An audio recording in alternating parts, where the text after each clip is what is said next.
Okay. So what if I suggested like I don't know. Probably some.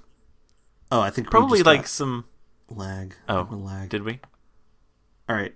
Okay, I think I stopped it. I was using something. You there? Internet. Yeah, I'm here. Can you hear me? Oh, I'm here. Hello? Yeah, hello. Oh, okay. All right. Wait, so I can't. You there? Yes, I'm there. Well, I'm here. Hello. I can. Well, this is interesting. Can you hear me? Oh, what I heard. What'd you say? I heard. Can you hear me? Yes, I can hear you. You sound kind of muffled, but I can hear you. Well, you sound muffled. Oh well. Well, I guess then we are both muffled.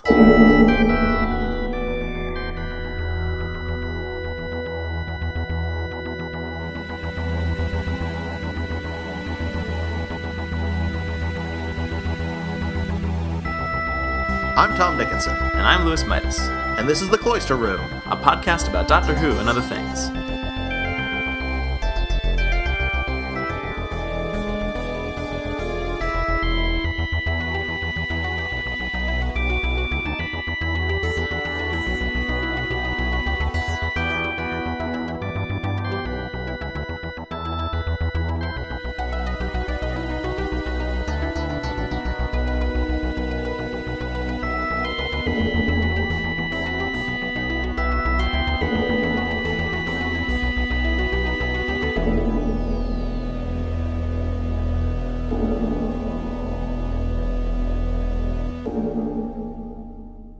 Warriors of the Deep. Yes, those warriors. How did you feel about Warriors of the Deep? I didn't really like it at all. Me either. Oh, well, good. Most people don't. I suspected as much because after I watched it, because I took notes and everything, but I looked on Amazon on the DVD reviews. I guess for some reason that's my new barometer for how to determine the quality of a classic Doctor Who story is to look up the DVD release. And it seemed like a lot of people had similar gripes to what I had. So well, it's a fantastic DVD release. Oh, is it? Well, yeah. Some of my favorite DVD releases are the releases for stories that aren't very good. Oh, because do they have like good documentaries and stuff? They will often have pretty good special features, commentaries, and stuff. Like I didn't have time to watch the whole thing, but I watched a little bit of the making of featurette on Warriors of the Deep, and it was basically just people apologizing. Yeah, that is kind of the best kind, isn't it? It kind of takes a what went wrong and why approach to it, which is kind of interesting because a lot of shows wouldn't do that. That's true. Yeah, I guess that is kind of nice, to at least know, and then you get kind of like the sort of drama and the backstory for. And that's always fun to see things go off the rails. That's what makes for good reality TV, I think. So I guess. So following that same logic, they should have a reality show about Doctor Who. Yeah. Failing to make Doctor Who. Well, sure. I don't know. But they apparently one of the major issues was that when this story was supposed to be produced, Margaret Thatcher called a snap election. So all of a sudden, the BBC's resources went to covering the election, and so they didn't have a lot of people or time to make this story. But even if they had, I don't know how good it would have been. Right. Yeah, I mean, there seems to be a lot. I mean, even if they had the time to, like, I don't know, shoot extra shots or work maybe more on the costumes. I still light the set in a more interesting way. Right. Make the Merca not what it was. Yeah. Wow. Yeah. If they could have done those things, I don't know though, because even the script didn't seem all that great. I mean, I guess it was okay, but I mean, it didn't. The story itself didn't seem terribly interesting. Well, I think it's got a couple of interesting ideas in it. Yeah. Like I mean, first of all, I think the Silurians are kind of interesting because they're like Native Americans. They were kind of left without a home when someone else came in and took over, and so they just kind of want what they feel is theirs. Yeah. And then there's the idea of these opposing power blocks. Right. We don't know who they are. Right. We don't know anything about them, but I guess it was supposed to sort of evoke an idea of like the Cold War. Right. And that's kind of interesting, I guess. Well, I don't know. I'm probably giving it too much credit. Yeah, I don't know. I mean, in that sense, it did kind of remind me of the Doctor Who episode Cold War, because it was set under the water, and it had these sort of, they weren't the same species, they weren't ice warriors, but they were kind of evoked that for me. It's kind of scaly, kind of what have you. I don't know. Yeah, well, I mean, the difference between this and that is like it had some drama in it. It had some humor. It had there was tension. There was danger. There was personal stakes. It was shot competently. Right. Yeah. So I mean, like this, it had a lot to work with in my mind. Like I mean, obviously they couldn't have planned this. You know, they couldn't have planned for an episode to be set in a similar fashion years later, and then have me sit down and watch this one after having already watched that. But you know, it sort of evoked that sort of memory of like, oh yeah, Cold War was a good episode. I liked that. Now I'm watching this and it's kind of similar, you know, and they could have run with that because it was already, the premise was already very accessible to me because I'd already seen it in action before, but then they did such a bad job with it that it didn't work, and maybe even backfired because I had something good to compare it to. Yeah, I think one of the biggest problems with the story is I don't really understand why they brought back the Silurians and the Sea Devils. Now, you've never seen either the Silurians or the Sea Devils. No. Okay. Well, no. The Silurians. So do you even know who the Sea Devils are? I don't. They're like the Silurians' cousins. Okay. So there was this story called The Silurians, featuring the Silurians, and then a couple seasons later there was a story called The Sea Devils, in which the Doctor kind of says, oh, these guys must be, you know, in some way related to those Silurian guys we dealt with a while ago. And everyone's like, oh yeah, that makes sense. And then in this, you know, over a decade later, they decided, let's do a story that's like revolving around bringing back these monsters, each of whom was only on the show once before, and, you know, have them team up to walk slowly into an undersea base. Okay, yeah, all right. Because I was wondering about that. I was wondering because you know, obviously in the new series there have been several appearances by the by the Silurians, and I thought maybe they were a recurring villain at this point. I didn't know that it was. I didn't know they were only in just one story. Well, two now. Well, all right. Well, yes. Yeah. So one thing that's kind of even strange about them is in Doctor Who and the Silurians, which is for some weird reason the title of the story they were in. It's not just called the Silurians; it's called Doctor Who and the Silurians. Right. By accident. in that story, they're not called the Silurians. Okay. They're just the people who are down there. They're like they don't have a name for themselves, and the Doctor kind of nicknames them the Silurians. And the same thing with the Sea Devils. I mean, they don't call themselves the Sea Devils. It's a weird thing to call yourself. It's true. Some like crazy guy says, "Oh, devils, Sea Devils." But apparently by this time, those nicknames have gotten back to them and stuck. Yeah, it's like how, you know, when a group of people are called like a derogatory term, they sort of adopt that derogatory term for themselves, and sort of as a way to sort of like remove its like potency or whatever. It's the same kind of thing, I think, you know? Yeah. Yeah. I'm going to go with that. I guess that makes a little sense. I don't know. Maybe, or maybe it's just like a kind of thing where I mean, yeah, Sea Devils would be a weird thing to call ourselves. But maybe the Sea Devils don't know the meaning of those words, and so they think it's kind of a cool name, or they like the way it sounds or something. Or maybe by complete coincidence, that just was what they were called, and the guy just happened to get it right. And the Silurians. Yeah, I mean, yeah. In both cases, just by complete coincidence. Right. Much larger coincidence in that case. Yeah. It was kind of weird how very different the Silurians and the Sea Devils sounded, and like conversations between them just sounded like utterly ridiculous. And I mean, like, yeah. I mean, I guess it kind of makes sense because neither of their mouths like moved. I mean, like, it looked like it was like a full head mask kind of thing. I mean, like the Silurians had that little light, which was interesting to, I guess, indicate when they were talking. But I guess it helped that they had these wildly different voices, where like the light thing when they're talking that identifies which one is talking. Yeah. was not in the Doctor Who and the Silurians. Oh, really? And it was fans hate it.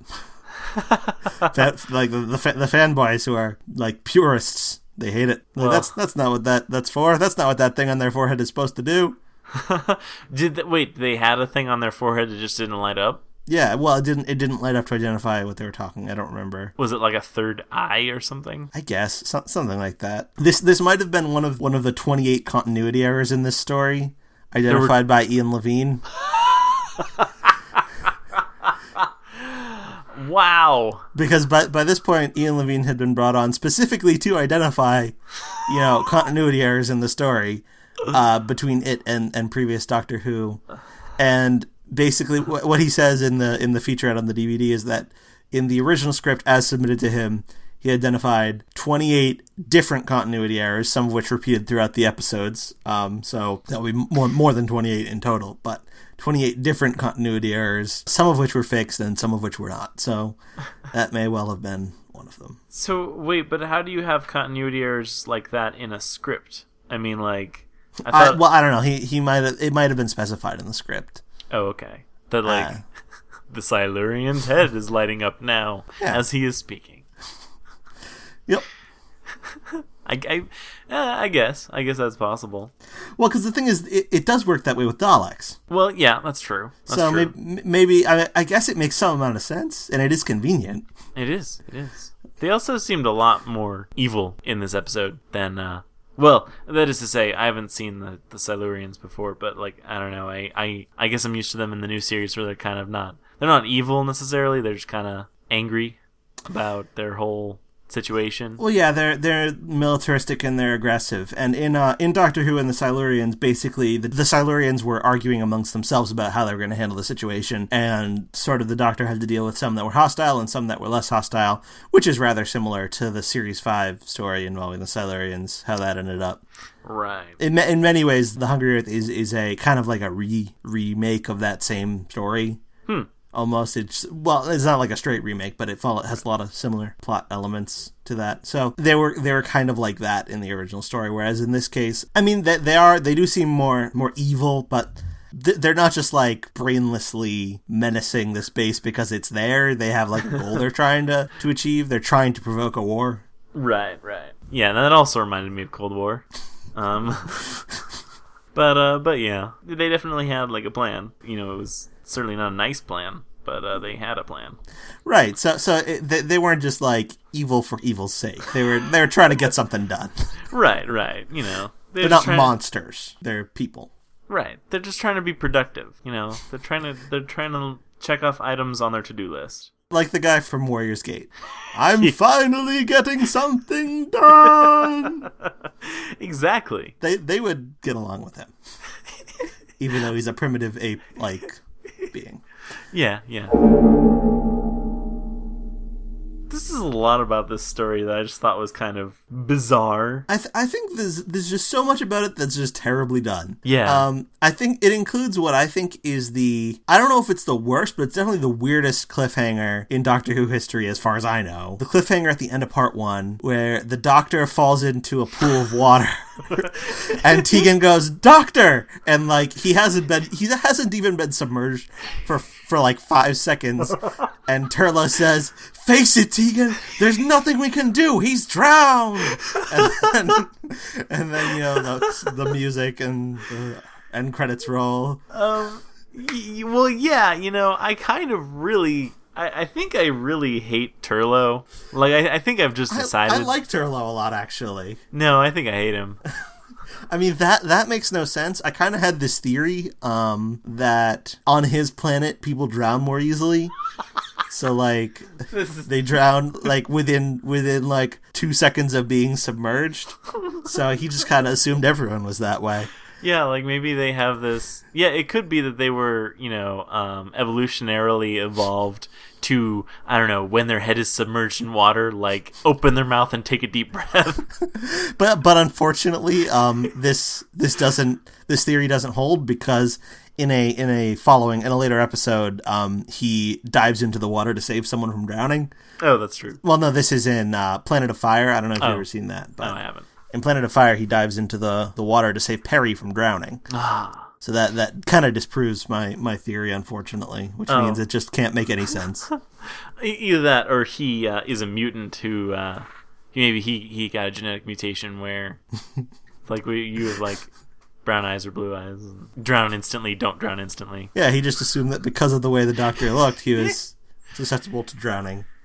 Yeah, Well, and I don't know. I don't know. I mean, there's that where he just instantly assumes that the doctor is dead. There's where he just refuses to help with anything. He runs away at the nearest opportunity. I kind of like the idea of having a companion who's just not a good person. I mean, I don't know about that because, well, I don't know. Because I feel like there's there's like a pattern from like that in Doctor Who companions are like they're kind of in awe of the Doctor. They're kind of gasping and saying, "What's that, Doctor?" And they're like brave and loyal and steadfast. And I feel like in the Peter Davison era, there's kind of an effort to make companions that just don't fit that mold at all. Like Adric, Nyssa, Tegan, Turlough. I mean, they're all like all of them are pretty different from how companions usually are. Yeah. In my opinion. So I kind of like the idea that it's someone who just isn't very much like companions usually are, and he's kind of awful. Yeah, I guess. I mean, I can't. I don't know. I definitely see that kind of, like, why that would be interesting. And I mean, it is interesting, I guess, to an extent. But at the same time, it's just annoying. I don't know. I don't know. It would be fine for a while, but I don't know. I don't know. Yeah, and at this point, he's not even trying to kill the Doctor anymore. That's true. Like, what happened with that? Well, I mean, I can't tell you that. Oh, that's right, because I'm going to find out eventually. Yeah. So yeah, but he is over that, because I was well, maybe this is just leftovers, like from when he was trying to kill the Doctor. Yeah, he just looks at everything as like potential Doctor death, and he's just thinking like, that water probably killed him. Yeah, listen, Tegan, he's dead, because if I'd have pushed him in the water, not saying I would, but if I pushed him in the water, he'd be dead for sure. Yeah, I don't know. Face it, Tegan, he's drowned. Yeah, I don't know. Does he get better though, or is he just constantly this obnoxious? Oh, he's basically always like that. Oh, okay. I kind of like that about him. He's stalwart in this obnoxiousness. You can always count on Turlough to be just an absolute douche. Yeah, I mean he's kind of a good person, but he's just not a very good person. Right. He will usually try to help the good guys instead of the bad guys. He's the Jane Cobb of the TARDIS. Yeah, exactly. All right, I can see that, actually. Except for, like, the first episode, it seemed to sort of stop mattering that they were underwater. Like, I mean... Yeah, definitely. Because, I mean, I thought that would kind of come up again. But, I mean, like, except for, like, the fact that, the Silurians had to go through an airlock, which, I mean, that could have also been in space. But, there was the airlock thing, and then after that it just kind of stopped mattering. But there was one part where I guess they were trying to kill the Merca or whatever, and I guess they were saying that their weapons were useless, and then like the captain guy or whatever was just like, use grenades! And I had to wonder, like, is it okay to use grenades in like a pressurized underwater base? I'm just not so sure. Probably not. That was probably some really bad advice. Well, given that they have grenades, they must be like special grenades. They might not be actual grenades. They might be like smoke grenades or something. Or right. Because when ray guns or whatever don't work, you flip it in the opposite way, because it's obviously like a creature would be impenetrable to ray guns. I mean, that's obvious, but like it's like the Achilles heel kind of thing. Like, oh, smoke is what gets it. It's just those lungs just absorb smoke. Lickety split. Secondhand smoke kills. It's deadly. That's right. Yeah, the Merca is quite rightly, I think, widely derided as like the most laughably awful Doctor Who monster. Yeah. It's just kind of pointless. It doesn't. There's no like concept to it. It's just this big thing that they happen to have around. They're like, well, we got this Merca thing. Let's send the Merca in, and it just kind of comes in, and it's like two guys under a tarp. And it's... And my favorite part is when the I forget the character's name. It's the evil lady, the lady who's working for the other side. Yeah. I like when she tries to go up against it at the very end, and before it gets her, she like kicks it and does these weird little dance moves in front of it. Yeah. And it's yeah, that was awesome. That was great. Absolutely everything about this story is just so ill-conceived. It's like, why? Why are you doing this? Yeah, and another thing, talking about that evil lady or whatever. I guess like what was it? It was revealed that they were like working for the other side or whatever. They were working for the other side, yeah. And they had brainwashed the guy. Right. They had like this kind of crazy like mind control technology that turned out to not at all be relevant to anything. Well, no, because what they were trying to do with the mind control technology is control the guy's mind to get him to sabotage equipment. Why didn't they just sabotage the equipment? Why didn't they just, mess stuff up, flip switches, shoot things? Surely that would have done something. Yeah, it would have been much more efficient. A much more efficient use of their time. Right. It's just that I don't really understand why this was included in the story. I mean, it just doesn't seem to, it didn't, like, factor into anything. And it's weird, but, like, on top of that, I don't understand the rationale for having it there anyway. I guess maybe because they needed, like a psychiatrist or something, kind of, like, medic type dealy. For people, like, maybe, I don't know, maybe there's some strange, like, I don't know, psychological stress that comes with being in an underwater base for so long. I don't know. Yeah, presumably. Yeah. But, I mean, it was never explained why they had this technology. If it was, I mean, I guess it could have been standard. It could have been, like, I don't know, heated seats. Like, maybe in the year 2084, everyone has this brain scan whatever thingy in their home and in their SUV or whatever. I don't know. Yeah, I don't know. It's just poorly explained and presented and justified, and just doesn't mean anything in the end. Yeah, because what they're trying to do is, I guess they're trying to infiltrate to start a war. Maybe isn't that what they're? Who doesn't want to start a war here? I did. Right. So you'd think that they could at least team up with the Silurians and like, hey, you want total annihilation of the human race. We want total annihilation of part of the human race. Let's see if we can work something out here. Yeah, it's almost kind of what you expect, isn't it? Right. Like it makes more sense. Right. Yeah. And the doctor would tell them that they're making a huge mistake. Yes. Speaking of the doctor, what was up with him wearing that suit the entire time? I think his clothes got wet. But he was so did he take all his clothes off? Is he completely naked under that thing? Yeah, I think so. Next time we see him, he's actually wearing a slightly different costume. Oh, okay. So he took off everything cuz he's definitely shown to remove some of his clothes. But okay, wow. So it all comes out. Okay.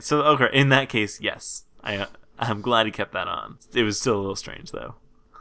Yeah. Also, what was it? Were they trying to make some kind of fart joke? At what point? Like when he put it on and... Oh, like what are you eating? Yeah. I don't know if it was about, gas or if it was about just like bad food smell. Oh, okay. Like garlic or something. I don't know. I don't know. Because that was peculiar. But sure, I guess there are kids watching this. They got to get their laughs somehow. One thing I kept reading and sort of like I was reading some stuff about this story, and I never heard about this in specific detail, but apparently this story was after the fact. It was accused of being by someone in the management of being unfit for transmission, and there was like an official investigation into whether this was or was not unfit for transmission. Okay. I don't really know what that would entail, though. Maybe someone who's listening will know more about that. I'm sure there's a book where I could read about it. Like, it's probably in the About Time series of books, which goes into exhaustive detail about various aspects of various episodes. But I don't happen to have the volume for this, for the Fifth Doctor era, so I don't know. Although I also did read that this was the story that convinced the controller of BBC One, Michael Grade, that Doctor Who was awful, and needed to go. So this was the beginning of the end. This was it. I think we would have to say that, yeah. This is the moment where where opinions were turned against Doctor Who. Yeah. We're looking at this is the beginning of season 21. And after season 22, which was Colin Baker's first year. Oh, yeah. After that, Doctor Who was actually canceled. Right. Under the, I guess they claimed it was just a hiatus, but a lot of sources now say that no, it was really canceled and there was no intention to bring it back, and it was sort of a fluke that it ended up coming back. So, and from that moment on, it was kind of on borrowed time. So, if that's really true, that this story is the thing that Michael Grade watched that convinced him that it was A, too violent, and B, too bad, like too badly made. Then yeah, this is it. This is why. Wow, that's really unfortunate. I mean, especially because as you pointed out, it wasn't really their fault that they were on such short, like they had such limited resources for making it. So it's kind of almost unfair. It's so really when you follow it to its logical conclusion, it was really Margaret Thatcher's fault that Doctor Who got canceled. Well, I mean, they could have just, not made the show, said, this Margaret Thatcher thing, we don't have the resources we need, let's just cut our losses, do fewer episodes this season than we were supposed to, because that's kind of what they did when industrial action kind of interrupted the production of Shada just a few years before this. I mean, season 17. Oh, right. So maybe that actually contributed to it, because when Shada was taken out of production, I mean, obviously people really wanted to see Shada, and so maybe John Nathan Turner, who was producing the show now, said, if we don't make this story, we're gonna have another Shada situation on our hands where everyone's always gonna say, curse you for not finishing it. We desperately want to see Warriors of the Deep. And imagine if they hadn't. Imagine what we'd be thinking about it now. That's right. We'd probably think, this is another sad case where one of the most potentially brilliant stories ever made, featuring the iconic return of classic Doctor Who villains, the Silurians and the Sea Devils. Yeah. Was never completed. Yeah, that would be and that would be the case. We'd be like theorizing about how great it would have been, and like coming up with all these like great exchanges that these two iconic monsters would have had, and it would have been so great and not at all terrible. I can see it now. It would just only. Be yeah. If only it had never gotten made, so that we could think about how great it would be. So I guess the conclusion we can draw is that Shada would have been terrible if it had been made. Well, some people are of that opinion, including Douglas Adams, in fact. Oh, really? Well, I didn't think he said it would have been terrible. I think he just always considered it to have been overrated and thought it wouldn't have been that great. People need to calm down. That was his kind of attitude about it. Oh, well, okay then. Well, then I guess they were right for not making it. Presumably. And they were wrong for making this. So this is the first story of its season. Oh, really? Wow. It's the season premiere. And the last story of the season is the Twin Dilemma. Okay. Which is widely considered to be even worse than this. I don't know about that. Oh? I recently watched the Twin Dilemma as part of my big marathon. I think the Twin Dilemma is better than this. Okay. Because it introduced Colin Baker, and Colin Baker's really good in it, so. Oh, well, there you go. So, wait, that's interesting. So they introduced the Sixth Doctor in the final episode of that season? Yeah, well, in the final serial. Yeah, a four-part serial, which is the only time they did that. They just had Peter Davison doing most of the season, and there were 7 stories in the season, so just for the last one, instead of Peter Davison, they had Colin Baker.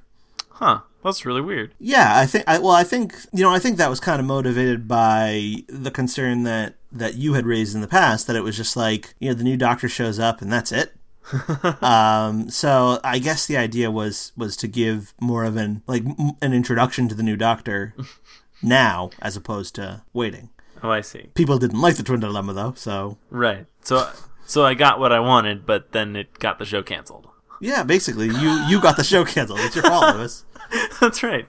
Yeah. I was trying to pass blame on to Margaret Thatcher when really it was me. It was you all along, and not Margaret Thatcher. Peter Davison's pretty good in this story. Yeah, all things considered. I really like his sort of, especially at the very end when he's sort of in despair. He goes, there should have been another way. I don't know. He just does it well. Yeah. Yeah, he seems to really be giving it his all. You know, it was during this story that both Peter Davison and Janet Fielding, who played Tegan, announced they wanted to leave. Huh. I wonder why. I wonder why they decided they were going to go. Yeah, how about that? I like to imagine it was right after the scene where he jumps into the pool, and then Turlough says, "Face it, Tegan, he's drowned!" And then he sort of gets up out of the pool, and they're like, all right, that's a wrap. And then he and Janet Fielding kind of look at one another and say, yeah, we're done. And then Mark Strickson, who plays Turlough, was like, What? What? Yeah, I could see that. Yeah, that whole scene is kind of strange. I mean, I didn't really like rewind it or a lot or anything, but it looked like they were using some really bad like dummy for Peter Davison or whatever. They might have done. I don't know. I wasn't paying all that close attention, I guess. But I don't know. I don't know the way that the doctor just kind of like sort of fell over the side. It looked like it was like a rag doll or something. I don't know. Probably was. There's just something really, I don't know, something really comical about that whole thing. Well, the other weird thing about that scene is that before, when the base personnel kind of come in and catch him, he's like in the middle of, what is he trying to do? Like, he's screwing with like the nuclear whatever? Yeah. Like he's trying to cause a nuclear meltdown or something? Yeah. Just to keep him distracted while he gets away. And, like... The doctor has no sense of scale. He just thinks that, a nuclear disaster is like an acceptable distraction. Like, oh yeah, this will be fine, right? Because I mean, he used to play with Rontgen blocks in the nursery. Rontgen, yeah, something like that. I don't know what it is. Rontgen something. I don't know. Yeah. So he thinks that a little bit of radiation's fine. It's just like, radiation. Hey, is someone gonna turn that off? Yeah. Okay. Yeah. He might just not know. It also seemed like the captain guy or whatever, seemed like, especially towards the end, he was kind of just reading his lines. Like, yeah, probably. I mean, because there was one point where I guess the Silurians were dragging him over to the console or whatever to get his handprint, and he was just like, no, I will not be responsible for the destruction of my own kind. And he's just like putting up this like modicum of resistance as he's being dragged, and he's not even like fighting back. Like, I mean, if he was, I don't know, he actually seemed pretty okay with it. It might be in like the base officer's handbook or something that he has to say this stuff. So he's just kind of saying it by rote, like you have the right to remain silent, blah blah blah, like that kind of thing. He's just saying, I will not participate in the destruction of my own kind. Right. This is just the disclaimer that he has to recite. Exactly. He said it 100 times before, really. Right. Yeah, this is just an average day for him. He's really sick of it. He's really sick of being coerced into obliterating mankind. Which is probably why he just falls over and dies. I should think that that's why. Yeah, I mean, he was shot, but I mean, he just kind of goes from being... Like, after he's shot, he's kind of okay for a bit, and then he just, I'm done, and then keeled over. Well, he'd served his purpose. He knew his journey was at an end. Yeah, I guess.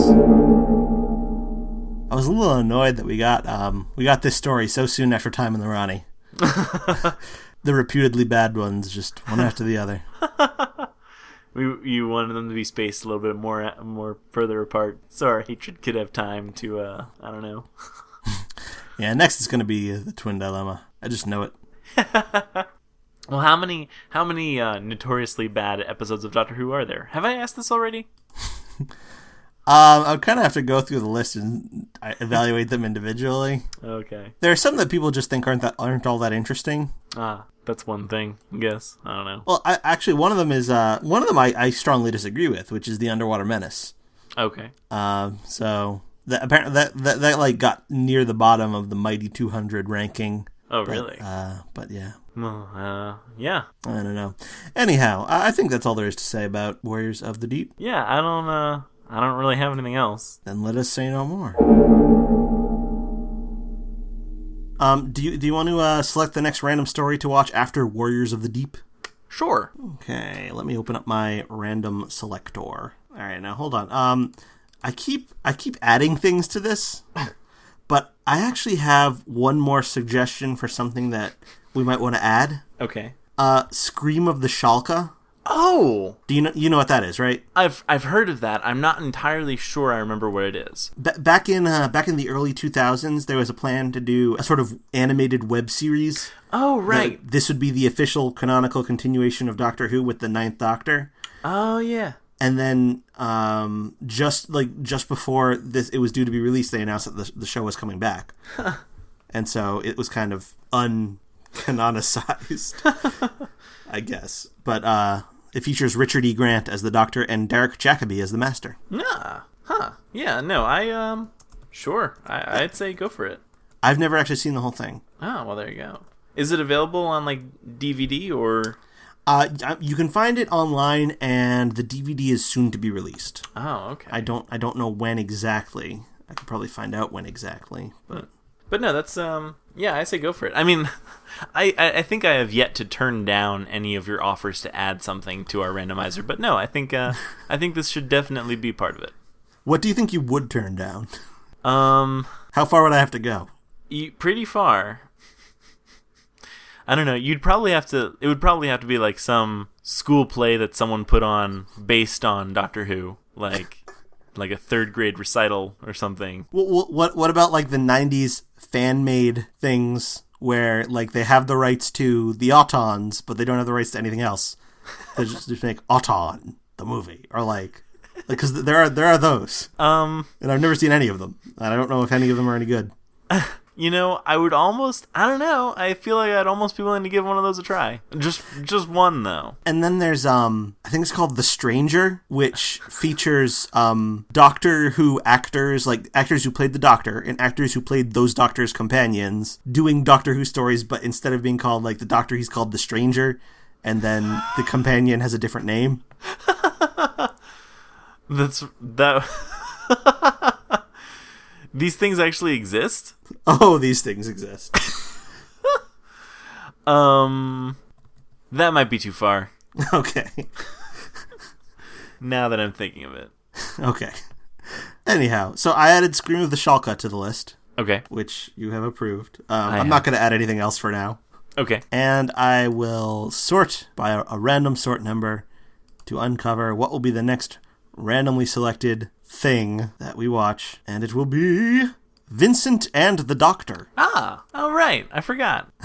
Huh. Yep, we added Series 5. That's right, we did, because we didn't discuss that.